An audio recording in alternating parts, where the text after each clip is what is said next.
और वो आनंद, बहुत से लोग आनंद जो ये विषय आनंद है, योग आनंद है, ध्यान आनंद है, उसको आनंद यहाँ समझ लेते हैं। अरे वो तो आने जाने वाला आनंद है, वो थोड़ी आनंद है यहाँ पे।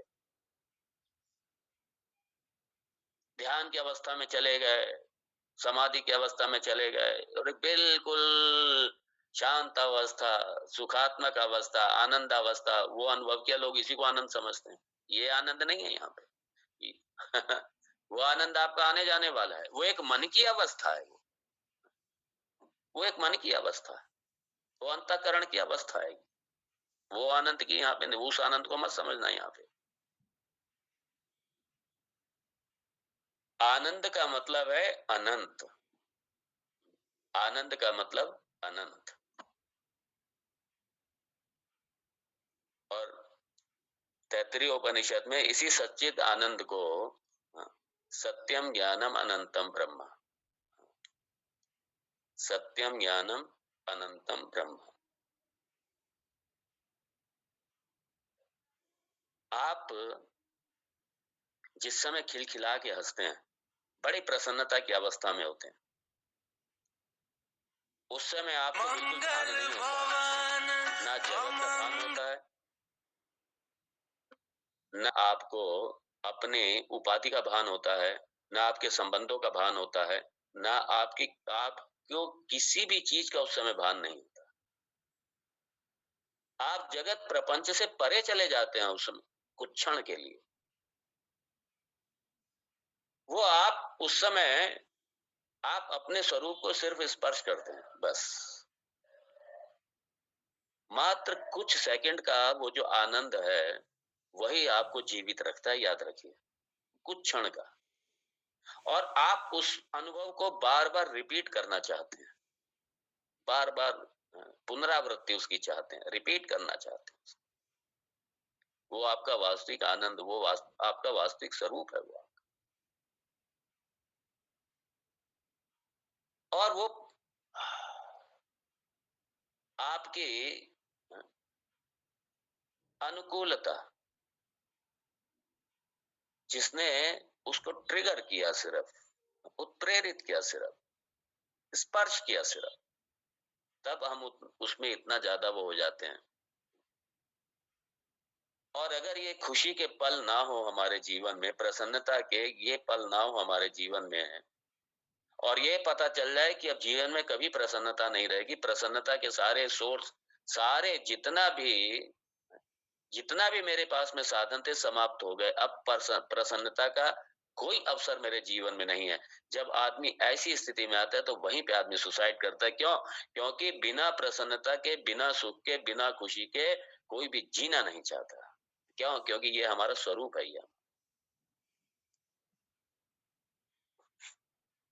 इसलिए यह आनंद मतलब अनंत, अपने अनंत स्वरूप को।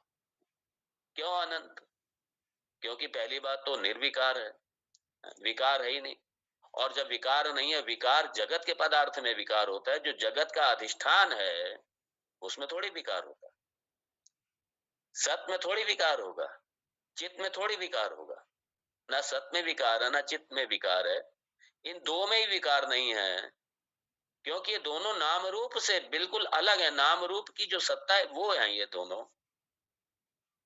इसलिए ना तो ये देश की सीमाओं में बांध सकते हैं, ना काल की सीमाओं में बांध सकते हैं, ना वस्तु की सीमाओं में इसको बांध सकते हैं। तो देशता, वस्तुता, कालता अपरिच्छिन्न, अपरिच्छिन्न, लिमिटेड नहीं है इन तीनों से ये। यहाँ पे इसलिए इस अनंत तत्व, अनंत रूप में इस आत्म तत्व का वर्णन किया है। तो 34वां श्लोक और 35वां श्लोक, ये सच्चित आनंद, सच्चित अनंत, इसका वर्णन है।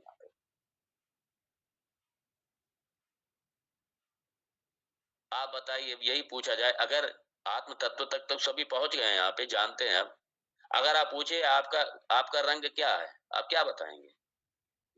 रूप क्या है, क्या बताएंगे आप? ना रंग है ना रूप है। जब रंग रूप नहीं है तो नाम किसको देंगे? नाम तो रूप और रंग को दिया जाता है ना। और जब दोनों ही नहीं है, कहां से आप इसको नाम देंगे?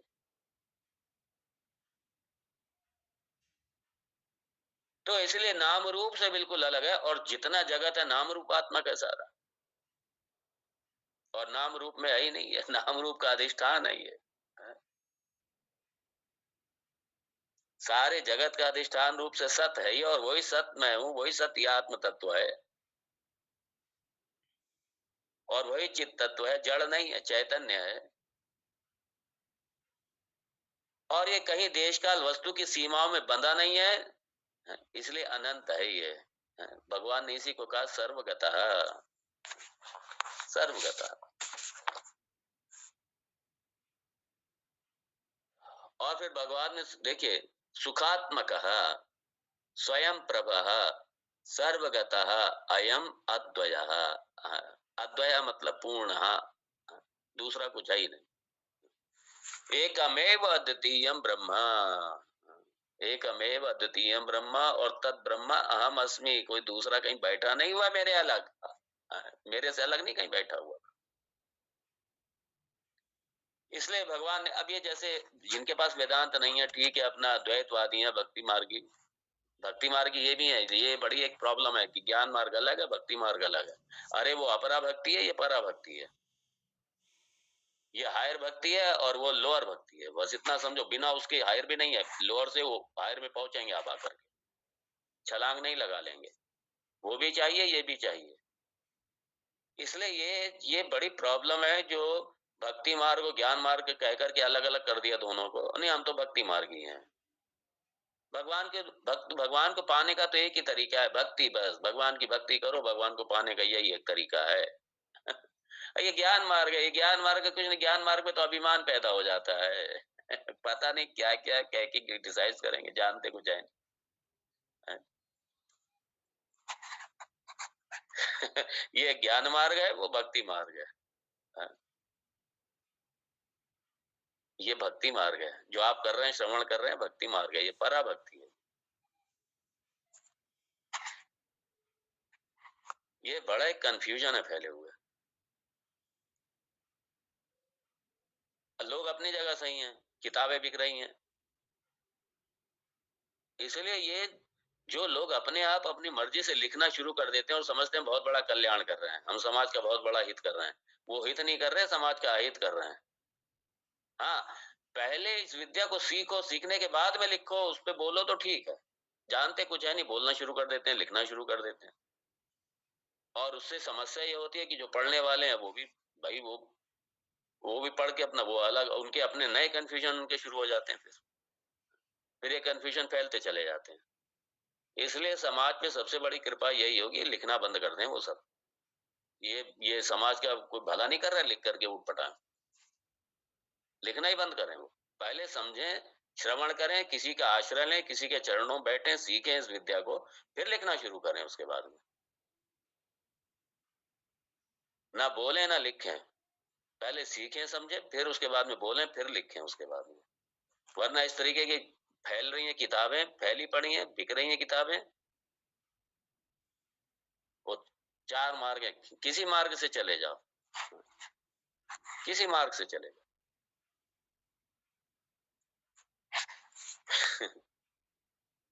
कोई चार मार्ग नहीं है, है कि जिससे मर्जी चले जाओ, और वो डिफाइन सही ढंग से नहीं किया हुआ, ये बड़ी समस्या।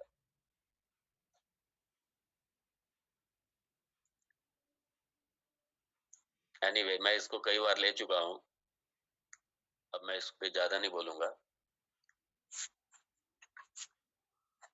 तो यहाँ भगवान ये कह रहे हैं, देखिए यही सुंदर है। वहां पे भगवत गीता में कहता, न जायते म्रियते व कदाचित नायं भूत्वा भविता न भूया अजः नित्यः शाश्वतोऽयं पुराणः। अजः नित्य शाश्वतोऽयं पुराणः।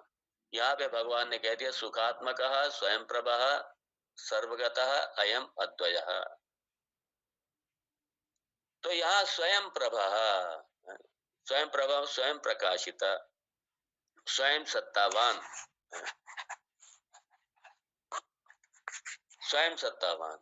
ये किसी दूसरे से सत्ता लेकर के नहीं रह रहा है। ये उधार की सत्ता पे नहीं है, इसकी अपनी स्वयं की सत्ता है। और ये कोई दूसरा नहीं है, आपका आत्म तत्व है। मैं आपसे पूछूं, यदि आप हैं या नहीं है? आप झूठ कहेंगे भाई मैं हूं। क्या प्रमाण है आप हैं? आपको किसी अपने सत्ता सिद्धि के लिए किसी दूसरे प्रमाण की आवश्यकता नहीं है, क्योंकि सारे प्रमाण आपके द्वारा ही चल रहे हैं, आपके द्वारा ही प्रमाण, सारे प्रमाण आप पर आश्रित हैं। आपको किसी प्रमाण की जरूरत नहीं है अपनी सत्ता की सिद्धि के लिए। आप हैं, दैट्स ऑल। आप श्रवण कर रहे हैं, ये सारी इंद्रियां ये आपके इस आत्म तत्व के ही आधार पर ये श्रवण कर रही हैं सारी। ये मन आपका आत्म सत्ता से ही संचालित है, इसी से प्रकाशित हो रहा है ये सब। तो सारा जगत, ये सारे जगत को प्रकाश सत्ता देने वाले आप हैं, आत्म तत्व रूप से कह रहा हूं मैं। आत्म सत्ता से ही सारा जगत अधिष्ठित है, सारा जगत आत्म सत्ता पर अधिष्ठित है, उसी से ऊर्जा ले रहा है, उसी से अपना सत्ता ले रहा है। आत्म सत्ता से ही सारा सत्ता है ये सब।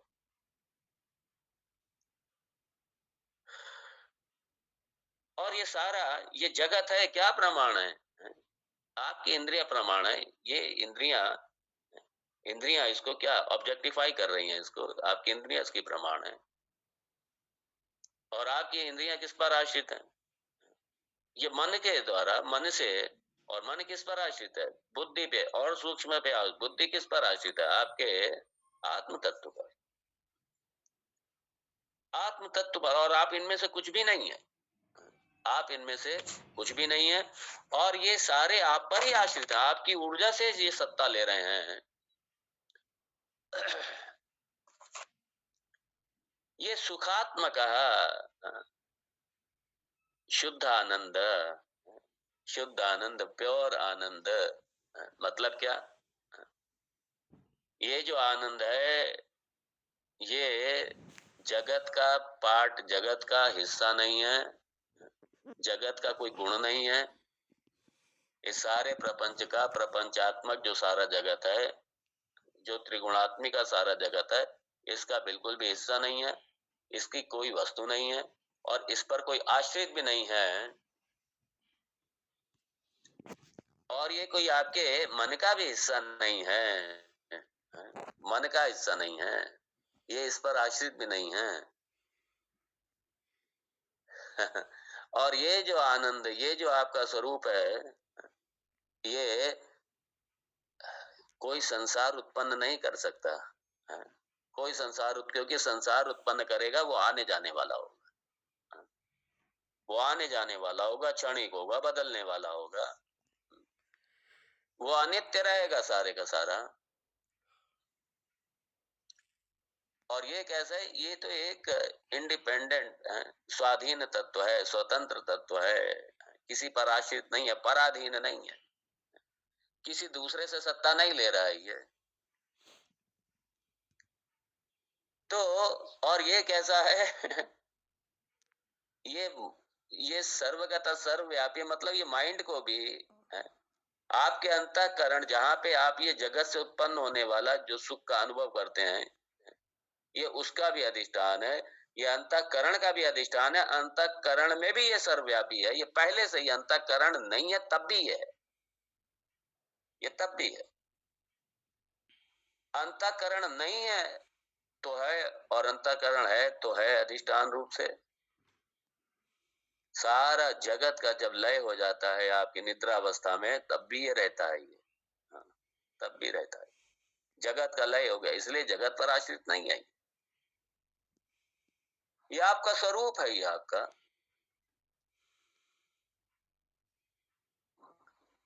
और अगर यदा कदा जब मन प्रसन्न होता है, मन में प्रसन्नता होती है, तो ये मन का आनंद नहीं होता, ये इसी आत्म तत्व का, इसी आत्म सत्ता का ही आनंद होता है। ये उसी से, ये उसी से उधार लेता है ये। हाँ, ये इसका नहीं है। तो